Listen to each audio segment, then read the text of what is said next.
Winding it down here. This is our song for the day. This song uses a lot of the new synthesizer from Reason named Object. And I'll give you a tour of that. But first, the weather. It's not summer yet here. Oh my gosh, it's killing me. There are advantages, but I'm ready for it to be summer already. It's almost a week away from summer officially arriving, and it's not anywhere close. We've only had one day so far over 80 degrees Fahrenheit, and that was weeks ago. Now we're back into a second spring. I don't know what you call it. I think there's a name. Blackberry summer, what is it? Winter? I don't know. Or was it a blackberry winter that this is called? I don't know. If I was still living in the South, I could probably just ask somebody, one of my neighbors. But it's all different up here in New England. And but I love it. The weather is perfect. It's not the humid hot that you get in the South or the dry hot you get in the West. It's just perfectly in between the two. So first of all, let's switch to the big screen here because I'm so excited. This is the newest member of the studio. I'd like to welcome the Fender Rhodes 73 suitcase with stereo vibrato. Oh, see? Sounds lovely. Probably need to turn something up over here, but I also need to turn some other things down.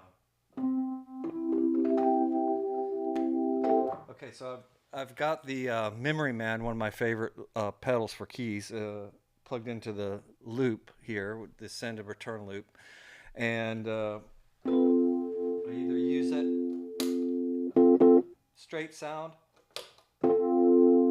setting 1, setting 2, kind of like the slow and fast Leslie. Then when you add that into that, oh my gosh, I hope you're listening in stereo. It's got just enough of that tink, tink, tink. It's so balanced. This used to belong to a friend of mine, Jason Pierce, I made him promise if he ever sold it to sell it to me, because this is my lifelong dream. Since high school, I've wanted one of these, and so it's exciting. I've already played his many times and used it even in a video before for Emmylou Harris. But it plays so nice. It could use a few minor tweaks here and there. I know how to do that on the top half. I've never had a Rhodes at my disposal before with the suitcase speakers, but I'm learning more about that. We opened it up when he first got here and discovered it was wired wrong. It was wired front to back stereo instead of left to right. Maybe somebody did that on purpose. I'd like to hope that it was on purpose.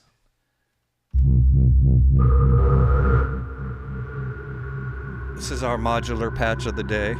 Probably sounds, unfortunately, a lot like the modular patch of the day for the last 6 months or so, because it's just an evolving thing that I've got set up there. That's also one of my lifelong dreams, was to have some sort of a modular system. So I'm beginning to have my little perfect world built here. But that's not why you came here today. If you came here at all, it was to find out about balances. Like, for example, those synths are too loud. So balance has to do with loudness. It's adjusting the loudness of each individual element so that they all fit together and work together as a whole. That's the idea, whether you're a conductor in an orchestra or a mix engineer behind a super fat console. It's the same thing. You're trying to get everything in balance. Now, that's double entendre there, because a mix is balanced when everything is at good representative loudnesses from each other. But it's also a balancing act to get the mix to work the way you want. And sometimes it can get close to working, and then you do 2 or 3 little things, and all of a sudden it just falls apart. So it's kind of like a house of cards in that sense, but that's why balance is important. And that sense as well. So I say balance is setting loudnesses, not levels, because it's not just levels. Although the basic balance the term comes from a balance engineer, which was the predecessor to the mix engineer back when all you had was some rotary faders, and that was it. And that's a historical note. Fader doesn't mean that long slidey thing. That's a linear potentiometer. A fader is something that starts at unity and pulls the level all the way down, fades out. And before active electronics, that was the only way you had to adjust levels. Now that we have active electronics, you have gain above zero as well as below on what we call faders, the linear potentiometers on a console or their on-screen equivalents. But the art of balancing is to create the whole that's greater than the sum of the parts, to create a mix that is not just drums and bass and keys and voices. It's a song. You hear the polished mix as a thing, as an entity, instead of all the individual parts. You refer to it as the mix, the whole, and that is the goal. So how do you do that? Well, let me tell you a quick story. Going back to my first time sitting behind the SSL, and I had an afternoon to mess around with it, and I had recorded a vocal and a guitar demo for somebody. I don't remember anything else except for the confusion as I'm pulling one fader up and the other down, vocal up, guitar down, vocal down, guitar up, going, I can't tell where these are supposed to be. And panic set in when I realized there's 48 of these in front of me. How am I going to ever learn how to do a 48 channel mix if I can't even do a 2-channel mix?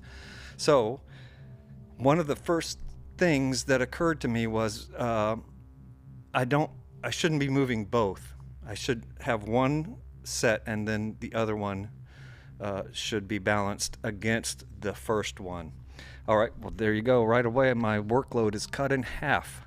And if you know what the star is, in this case it would be the vocal, then you can start with the vocal at unity, and then you can bring in the additional instrument until you have enough of it. Now, when is enough? And here's the first little tip of the day. When you're working that way, let's switch over so we can see what we're working on here. This is the mix of the song we heard in the opening. This is give you a quick tour because it uses objects all over the place for the melodica, the snare rim, the hi-hat, the bass drum, the bass somewhere. Here we go. More. This is the bass, and then a kalimba, the main keyboard part that goes through the song. Oh my gosh. That's pretty much it. So a lot of object on this song, but what I'm going to do is I'm going to show you an example with this guitar line that you heard relentlessly through the track. Let me pull the volume down so I can talk here and kill the modular backdrop. Okay. That's how it starts, and it's going to kick in here with this little guitar line. Now I've got it set at a place that's close. This is a work in progress. I want a vocal on this eventually, so I'm just getting the track together now. Here's my guitar. Okay, so that's what we're working with. That's a line I actually played, but I rexed the hell out of it so that I could get the timing and the feel right, because I can't play guitar, but I can play at guitar, and I can give you samples that you can put together to make cool lines. So that's the same line pitched in the Rex loop land. So right now, that's one of the primary instruments. Imagine a voice there, so this would take a secondary role to the voice. But let's pull it out and then try to bring it in at a reasonable level. Let's see.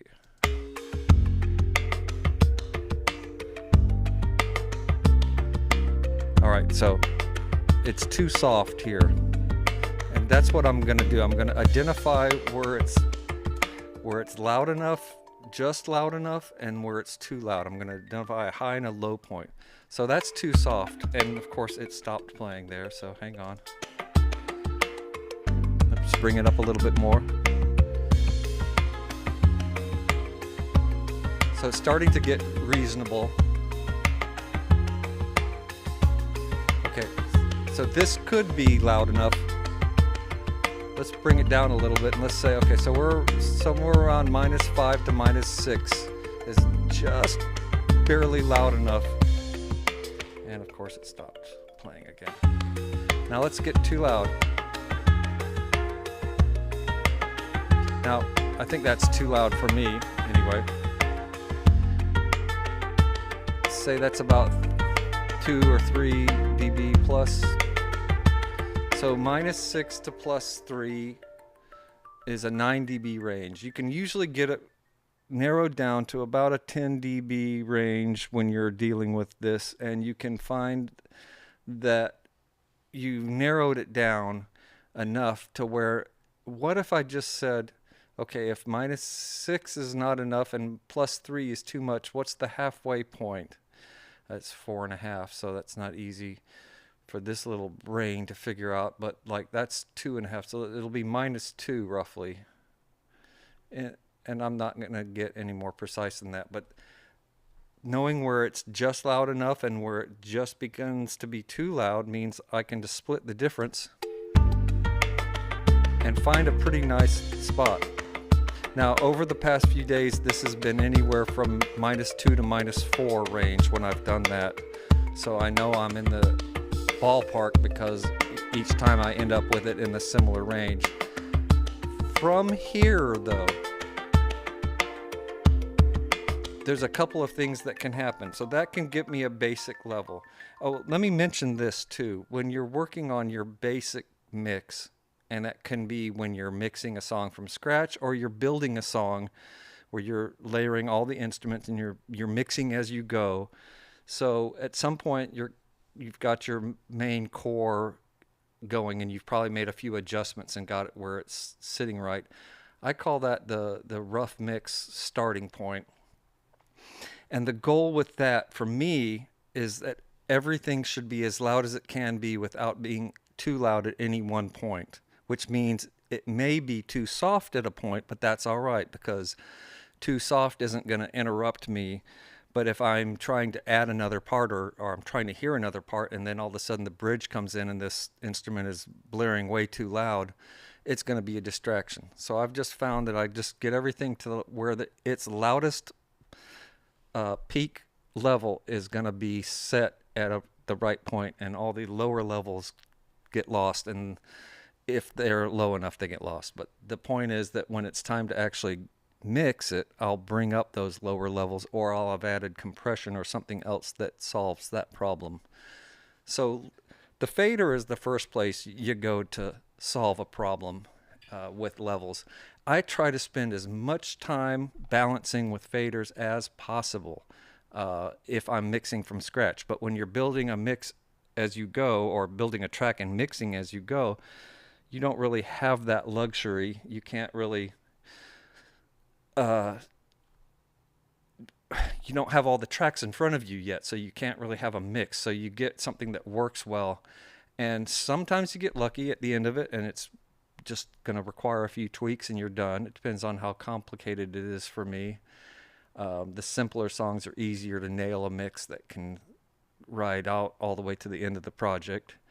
The more complicated songs at the extreme would want me to export all the tracks and import into a new session, or these days into Luna, and do a proper mix. And that just means that I'm trying to separate those processes. Now, there's a lot of things I've adapted from previous ways of working that people starting out today don't have the history. So I'm doing things a certain way because when I first started, I was on tape, and what you would do when you went from one song to the next, let's say you're doing vocals today. So we're going to start with a song. When we're finished with that song, the typical next few steps are take a break, guys. I'll get that reel up and put together a quick mix so we can overdub. And that just involves doing what I've just said, which is putting everything at a point where nothing is too loud so that the singer can hear all the basic elements the way as close as they need to, and then go from there. So that ability to do that comes from having practiced that so many times out of necessity, meaning throw up the quickest mix you can and get everybody back in and keep the session going. Don't waste time trying to get a perfect mix, just get a rough mix. There's the meaning of that word right there. It's gonna be rough and unfinished. And while we can, as we're mixing as we go, get a better than rough mix typically, because we can start to add things, there are certain things that you really can't do until the end. Because until you have all the elements, it's hard to know exactly how they should be arranged. Sometimes you get lucky, other times you have to get to the mix and realize you got to start a mix from scratch. So balancing is mixing essentially, because once you're done balancing with the faders, you start balancing with the rest of your tools. So what is it that faders can't do on their own? Well, they can't adjust for parts that are too quiet until you automate them. So that's still faders, but it's usually the last stage. Although if we have a section of the song that is super soft or super loud compared to another section of the song, I'll usually cut those audio clips apart in the sequencer, in the timeline, and adjust their levels. I don't know if I've done it here, but actually I automated something here for the ukes, but oftentimes I'll clip gain them up or down to get them more in line with each other, so that they'll hit compressors consistently, so that I won't need automation, at least not right away. And next you deal with so automation and clip gain can deal with long-term gain changes.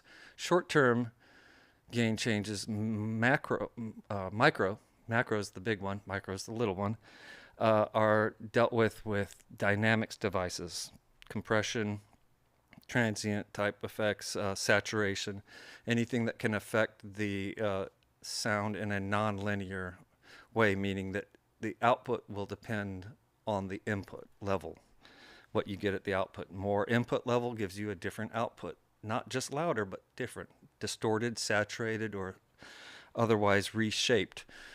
So how is that a part of balancing? And I will put EQ in there too, and saturation. It's all about trying to get all the sounds to work well together,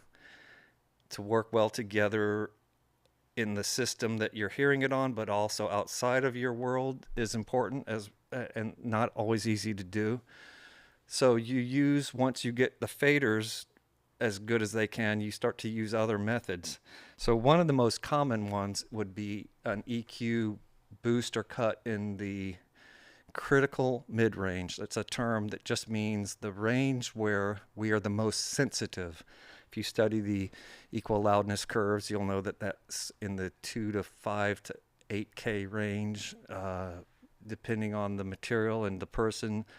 It can be different, but it's somewhere in that range that's also known as the presence range. Presence being literally in front of you, present here, as opposed to away from you, distant or not present. And by boosting in that range, you can essentially bring things forward in a mix in a way that is more subtle than the brute force fader, which raises all frequencies up. And this likewise, so we can focus on just certain frequencies and adjust the balances there. Likewise, we can treat dynamics the same way, where the transients and the sustain are treated differently. We can bring them closer together or further apart by either compressing or expanding, or compressing with a slow attack to let that transient through and then clamp down afterwards, which is probably my favorite use of compression because it's the one I learned how to do first and could actually hear working first. So those methods are used in this mix. Let me just run through and show you some. What comes to mind? There was one that I saw. So I've got some low cut on many things here, easy to see on the SSL. And that's helping to clean some stuff up. On some of these, I'm actually using the low cut to make the sound a little smaller. I know on this part I am doing that, so let's listen to this part. I'm also using a lot of low shelf.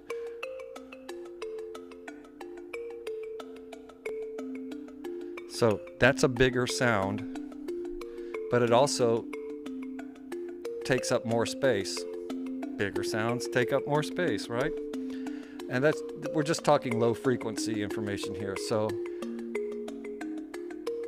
I'm boosting a little at 600. That's where I find the note of, and let me show you what that means.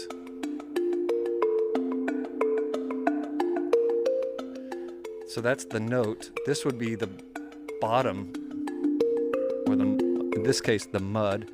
And then this would be the attack or the presence.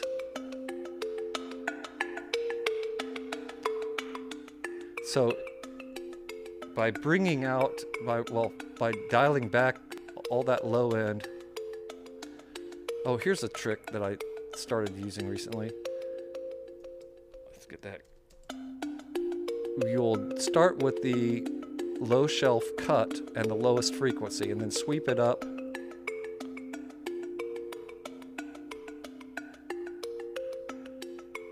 Okay, that's extreme right there. That's a good example of go too high, go too low, and try to figure out where something in the middle is. So rather than finding a frequency and then pulling the level down, I've set with the level all the way down, and now I'm bringing it up. It's more like the way that you would use a filter. I probably now don't need both of these. And for those folks who love seeing it, let's look at see what we've done here.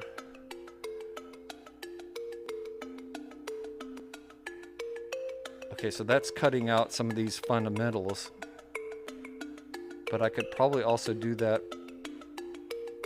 by just taking this up a little farther. But I don't want to deal with that 600 boost. So hang on, let me go back to that. Let's do that and that. I don't often use both of those together, but where was my... There. Okay, I'm trying to remember where I was. This is a work in progress, so I don't mind messing with it because it'll help me to know what's right and wrong. I've got an older version of it saved if I need to go back to it.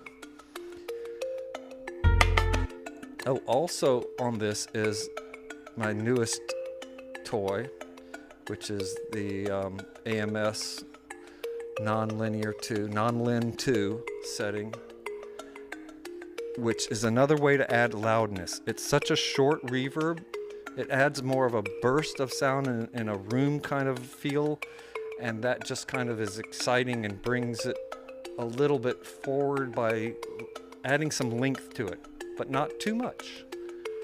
Let me exaggerate this so you can hear what.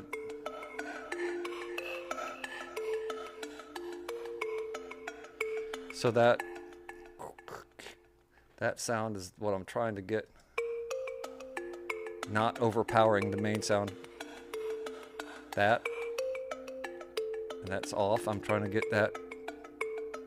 Okay, that's, again, I'll say that's not enough, not enough. Okay, that's definitely too much, so find that sweet spot there. All right, so using a little bit of this non-Lin or room sound, a short, exciting room sound, pulling out some low end and focusing the mids, not low mids, but mid mids. Actually, that could probably go up a little bit higher there. and still work. And sometimes I'll put it into the mix and adjust that so that this becomes my fader, basically, because how loud this is gonna be how loud it is in the mix. Let's see if I can do that trick here. Let's unsolo this and see if I can start with it obviously too low. Yeah, you don't even hear the part.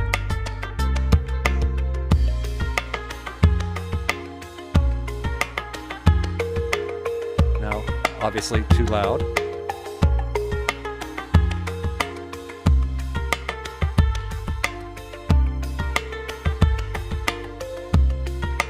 There we go. Now, I find that when you're doing that too loud, too soft trick, the final move is to take it all the way down and slowly bring it up. When you know already where your target range is, it's easier to turn things up than turn them down because we tend to feel louder is better. It's also harder to slow a track down than to speed it up, especially with live musicians. Don't ever play a song too fast right before you're, in a rehearsal before you're going to perform it or record it, because it is so hard to hear it slower after that. It just sounds too slow because you've already been pumped up, but it might not be too slow. It might just be false energy leading you to believe it's that way. So once you have it set, and the same thing with this guitar line is like I was doing before, is you bring it up.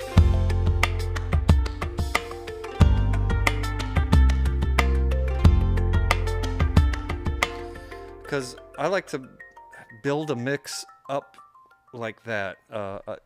That's oh my gosh, I have to tell you a quick experience working with the legendary Al Cooper. Talk about an old school guy. So I was mixing for him with another guy on a project in the 90s, and he basically, I got the first song going. He actually let me edit the 2-inch tape, which was probably the last time, so it would have been 96 or so. Last time I actually edited a 2-inch tape. And after he listened to my mix, he grabbed all the faders and pulled them all down. And I'm like, I just spent an hour or two on that. What just happened? And it turns out basically that's how he likes to work. He doesn't understand the rest of the console, or didn't then. He says, you're going to do everything from here up, and I'm going to do everything down, which is just faders. So I had all the EQs and reverbs and everything set, and he never touched those once. But man, was he good at throwing faders up quickly and getting a mix, by almost like playing the faders like they're an instrument. So he was a strictly fader balance only guy, but man, he was good at it. So you can't mix without the rest of it involved unless you've got a 2-man team like that, somebody else to do all the little knobs and you get to do the big ones. But yeah, that moment of shock on my face when he just pulled all the faders down, and he did that to most every song that I mixed. Towards the end, I started to hear what he was going for better and got some of my original mixes actually used. So I'm not sure how much mixing credit I got on that project, but and it was a live band too, the Recuperators, I think. So it was a lot of interesting other issues to deal with, but well recorded, thankfully.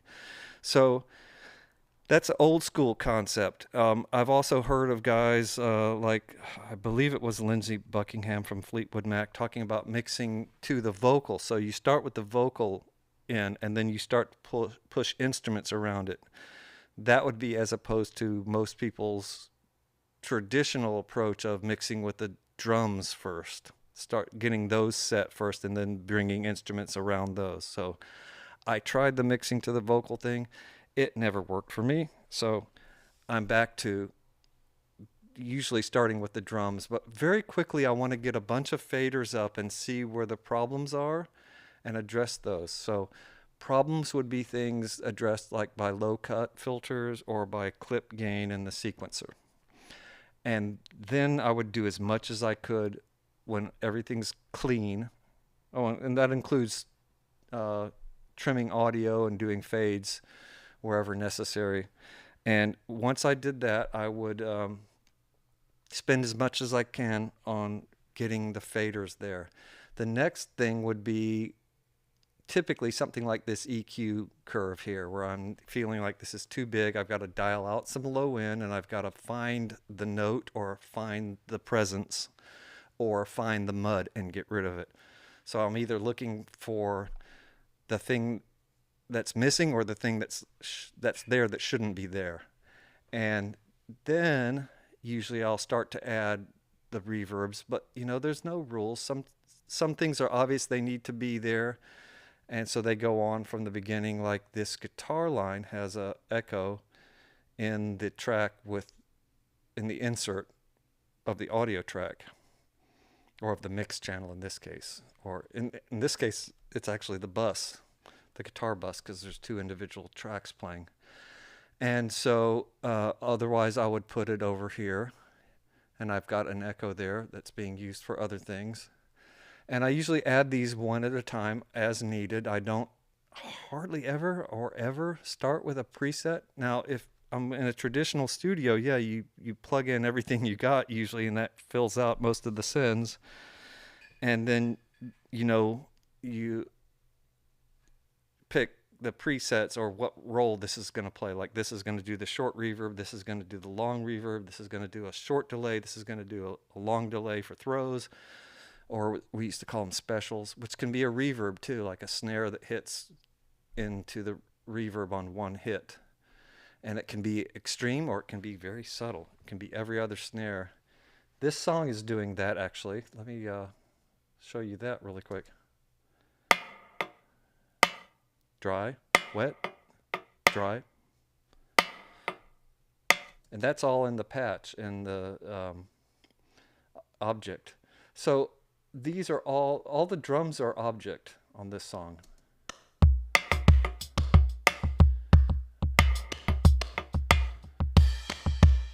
Oh, not the kit crash that you just heard there. There's drum fills that I played on the Gretsch kit, and then why are we not hearing those? Oh, that's going to be, I need to set the level of this. Here they go. Oh, perfect. So I'm just using the overheads. I tracked the whole kit. Well, I just tracked the individual mics and the overheads and then cut them out. One point I only played the ride cymbal, so I put that on its own track, but it was originally recorded all at once. And I just played to the track and did some fills and basically found a couple that I liked, and they're being reused, but I didn't want to use a library. I knew what I wanted them to sound like, different than the main drums, distant, like this. Oh, I guess I automated that accidentally. Oops. Let's try that again. Let me play that transition here.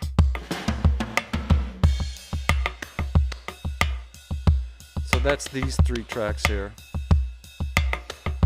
that are live, and then we have the object. And then what do we have? Okay. Let's look at these tracks. Beyond what they're doing, there's a lot of this. Okay, you can see that's hitting really exaggerated.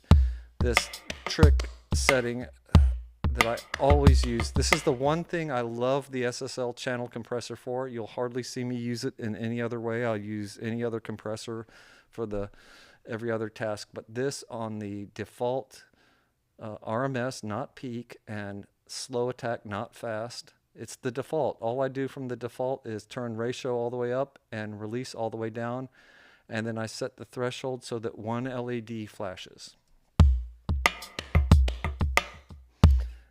Here I'm not even hitting one. Oops. Here we go. So let's see if I can show what that's doing.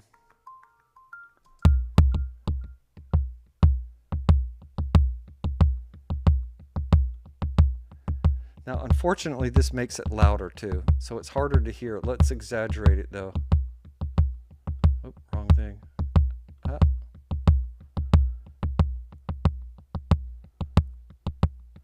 So what it's doing to extreme is it's kind of exaggerating the top attack, the click. But since it doesn't sustain at all and the release is so fast, it clamps down really quick, and so we lose the tone. And we get all this smack or the attack. So you dial it all the way off, and now we have all the tone. Now we just want to add a little attack. And once you get 2 or 3 of these sound LEDs lighting, you're probably too far. So I back it off, and that is like basically RMS drum processing. I'll sometimes even do it on the master as well. I'm not doing it here for double compression. The DBX 160 is the king of this effect that just automatically sounds that same way. But back in the day, we only had one of those, and that went on. For me, I liked it on background vocal bus. All the background vocals mushed together into the DBX 160 sounded fabulous. And then usually an LA2A on the voice. Anyway, we also will continue with the tour here. But doing that little trick actually brings the drums forward a little bit by emphasizing the attack. And that's another way I'm balancing the mix without faders. This was really EQ'd. Let's see if I can... I was hearing too much of the note there. Again, I'm not a guitar player. I'm a drummer, so I could play this one all the way through and loop 20 or 30 bars of it to create the track. So it's not repetitive. It's not a loop, which is nice. But also, once you cut this bottom out, you make it really small. And then I'm adding that same non-linear 2 in. These short sounds like that. See how big that was before? See how small it is now? I don't need that much of it, but that is bringing the sound out a little bit more without pushing the fader up by using a short reverb like that. And the bass is pretty straightforward. I don't think I'm doing anything in the channel. And this is the patch. That is really simple. It's just 2 octaves of the modal. So there's like a sub octave. I gotta start it over again. So that's an octave down, and that's... And then we're driving it here. Take that off. Oh. Actually, it might sound better without that. It's still pretty aggressive. This is all I'm using, just the modal. And it's a very simple bass sound. But that overdrive quality, the part that's giving us the harmonics, and this is all sequenced, by the way. The bass is played by the drum sequencer. I don't know why. I don't know why I did that. I just started doing that because it was a simple line and I kept doing it. It's actually an interesting way to work because you can choose the notes from here that you need, and oftentimes on a song like this, I'm not even using 8 notes. So it just makes you work a little bit differently. But I was trying to find... Okay. I was trying to check. Oh, okay. So I am doing some clipping here. Oh, I have a new clipper now. So maybe some of it's coming from here? Yes, that's why it wasn't changing when I did it. And so this is maximum softness. So this is just acting more as a saturator. Maybe too much. And these upper harmonics help the bass sound louder without it adding bottom end energy. So again, using other tools to adjust the balances. When you get past the faders, there are all these other tricks that can be essential to getting the mix fine-tuned beyond the faders. We have 2 different... So this was a fun thing here. This is what started the song. I'm sorry, the other one started the song. This one is the... because it's using the note echo. Where the heck did this one go? There it is. So we're using this with a +6 on every repeat, but the key is to use scales and chords in scales mode that follows it so that all the notes that you're shifting are still in the scale. Because without it, it sounds very different. All right, but I digress. So these sounds,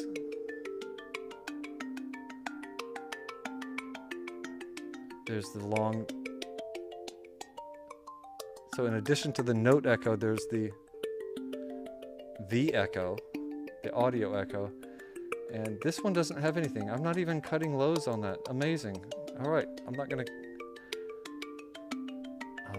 ask questions because the mix is working. I may go back, but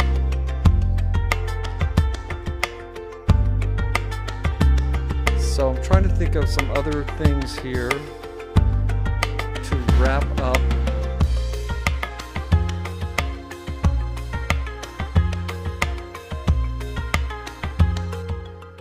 Okay, so to me, the snare, well, I'm hearing it under headphones for the first time too.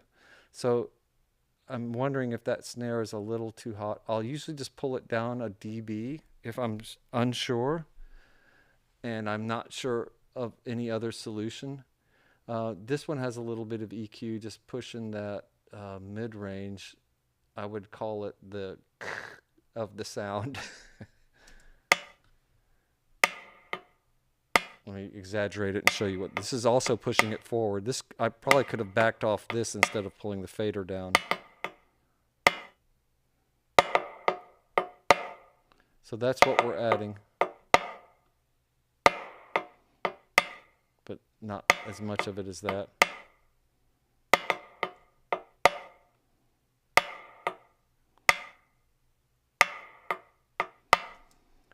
And that's only so much I would do of that in solo before going back here and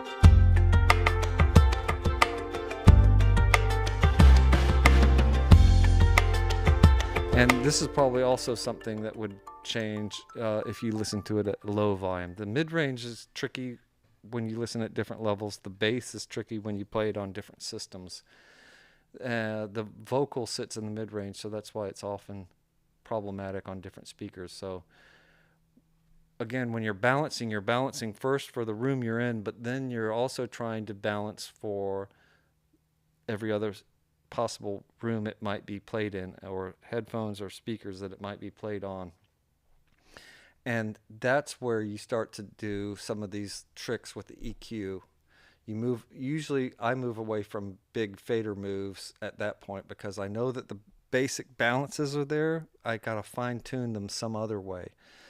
Reverb, EQ, compression, or saturation, like we did on the bass there. And you gotta play with those things at a certain point and see what works for you. I'm trying to look there. I had one more example and now I can't remember where it was. I'm not gonna sit here all day and look.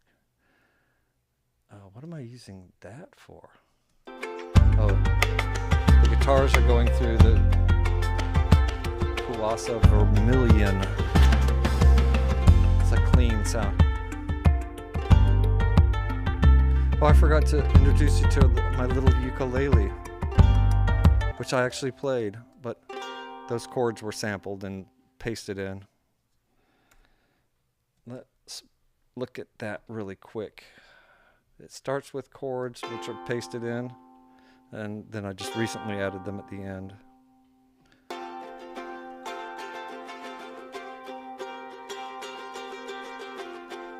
And this took like me playing that pattern for the whole song to find enough of it to use. So this is a big EQ. Let me bypass this. You can hear how that gets woofy. I would call it woofy and muddy. All the stuff down there. Woo-hoo. That's cut out.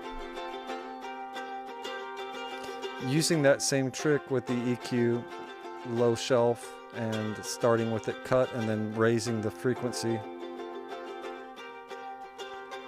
And then this is set similarly to bring out the notes. So what I mean by bring out the notes is sometimes this really was driven home to me on a buzzy electric guitar tracks, like a rock track with fuzzed out guitars, where at a certain point all I could hear was the fuzz. The sounded like noise every time they played. And I'm like, I've lost the note. I can't tell what note they're playing. That's what I meant by that. I hear the attack, I hear all the distortion, and I hear the bottom too, but the note, the actual note, it just sounds like it's noise. So I found by sweeping around that somewhere between 800 to 1K or so range can be very effective at bringing the pitch element back in. So let me show you an example with not enough of that and too much of the.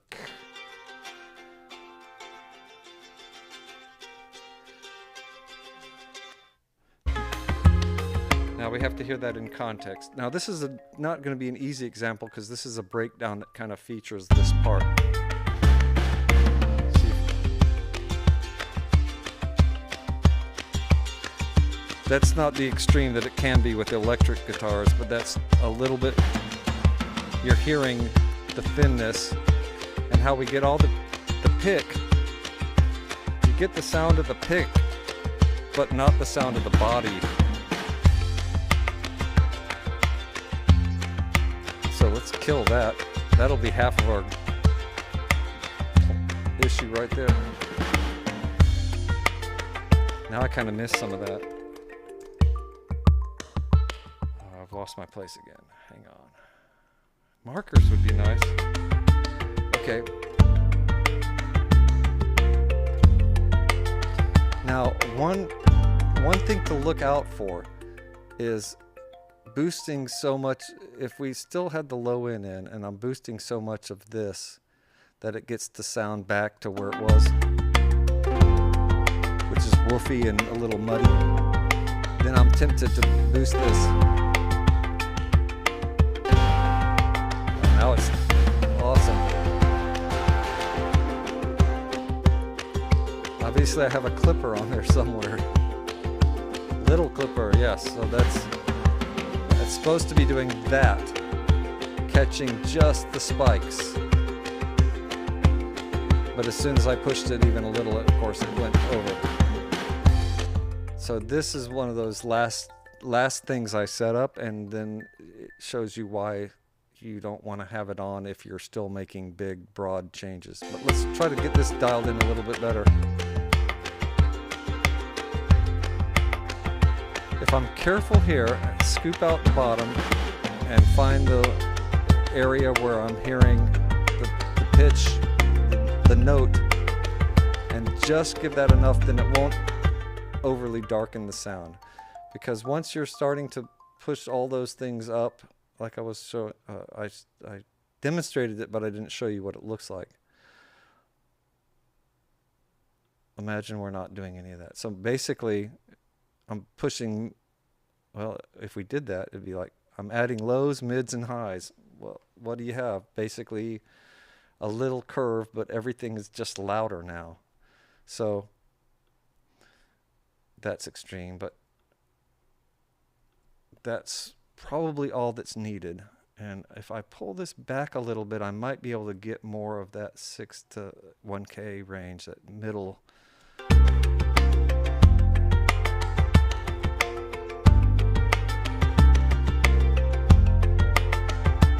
So, you know, adding low frequencies makes the sound bigger and louder, but it gets muddy too. Adding this specific mid-range frequency, and you got to dig around a little bit and be subtle with it, makes it louder without adding the bulk or the mud, and without adding hardly any average or peak level. So you are basically fitting your sounds into the complicated mix with tighter tolerances when you start doing these little minor tweaks.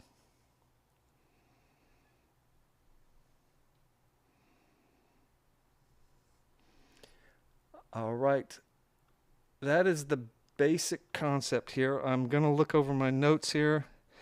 Um, Take home work. No, seriously, though, if you want to do some exercises, what I started doing once I started mixing in the box, which was over 20 years ago now, was it was the first time I could, type in a 1 dB change and knew that it would be precisely 1 dB louder or softer.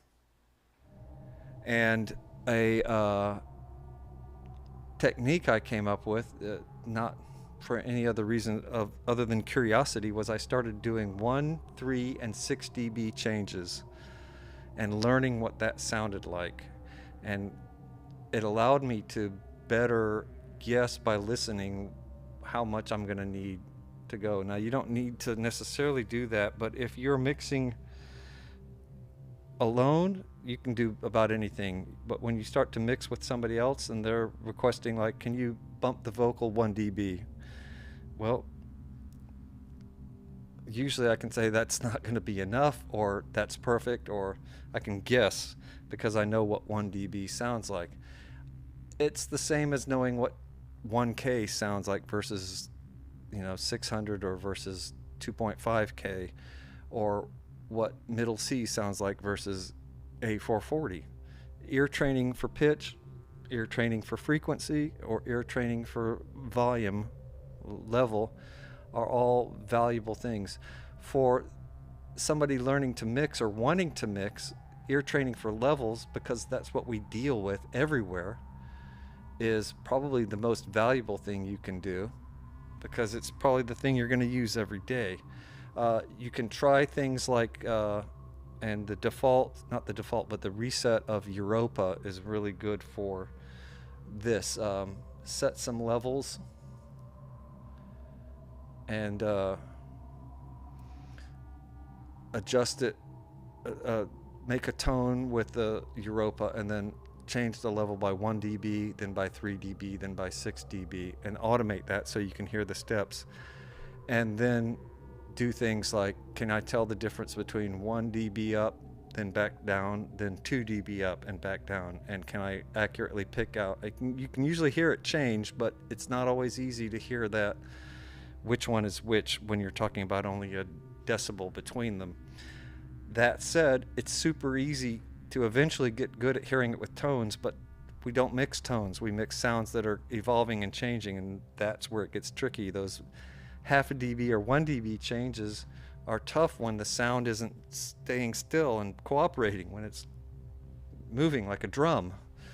Every hit a little different, and then there's all that space between them, and it's hard to hear right away when you're doing a subtle change. So the ear training can help. I don't think it's essential, because you can practice with actual mixing as well. But anybody wanting to take it a little farther and see if they can gain, pun intended, anything from that technique, it's worth a try. It's surprisingly difficult to hear those 1 dB changes that I thought I was pretty good at hearing when I did some testing before. And finally, because it came up today again, somebody had suggested a couple weeks ago in the best saturators in Reason thread on Reason Talk that the saturation slash shaper in complex, because it's 4 times oversampled and it's got a lot of different modes, would be a great combinator to make. So I made it, and here it is. It's really a work in progress. Nothing's lined up. It's just kind of exploring something. But I started exploring this EQ pre-emphasis, de-emphasis trick, and as well as a polarity trick and a wet-dry thing. So what happens is you either, let's hide this so you can see. Let me show you what's happening, and I'll play it for you. You tune the EQ, and then you boost one and cut the other. Boost one, this one, and cut the other the same exact amount. So that's all that this is doing. And they cancel each other out, or they would cancel each other out if there wasn't a non-linear process between them, the saturator. And that's where things get interesting. It's hard to describe. Sometimes when you're boosting and then cutting, it sounds more subtle than cutting and then boosting. But let me just play a little bit of this. I'm going to irritate somebody, I'm sure, by using the Acoustic Drums College 130, but everybody knows this so well that it's perfect to use as an example, because you know what it's supposed to sound like. So now let's push the mids.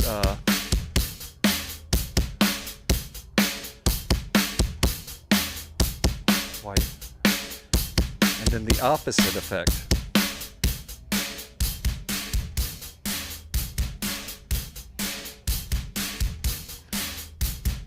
Let's do it to the highs. Oh, that gets really crunchy.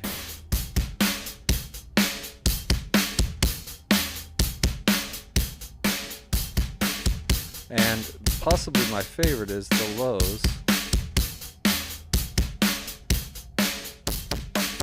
Okay, that gets obviously doinked out.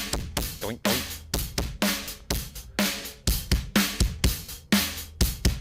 And this one I really like because it's subtle, especially if you're doing 50-50. And then the polarity is here so that you can subtract stuff out and just leave the saturation. Now this only works when you're in the middle because it's flipping the polarity of the output of the saturator, the wet, not the dry. Anyway, work in progress. Oh, I didn't.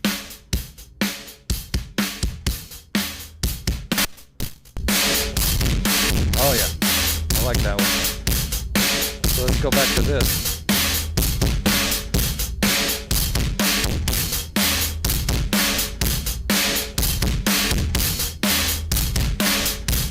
This gives you a lot of different tonal options.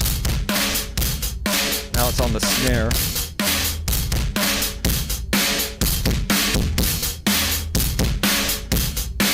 Anyway, I will publish this. I'll post this on Reason Talk when I get it finished. Obviously it uses the coloring EQ, but I'll make a version that uses all stock elements too, because there's nothing particularly special about the coloring EQ in here right now. I'm going to have 3 bands, low, mid, and high eventually.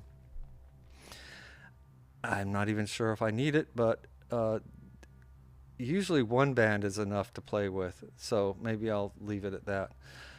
And that's it for this very mild and uncharacteristically cool weather day here at the Northwoods House of Sound and Fun. Not necessarily in that order. Expect some music featuring Fender Rhodes from me in the future. In fact, I've got a few pieces here I could probably call up. Let's see what I got. Hydra Rhodes. All right, I'm going to leave you spacing out here with a piece that uses the patch on the Hydra synth along with some Fender Rhodes. And I'm going to get rid of that blasted modular. All right. Having a little... Oh, am I going to have a Reason crash on air? That would be awesome. Look at what it's doing. It's just sitting there. There it goes. All right. That said, here we go. And we'll see you next time.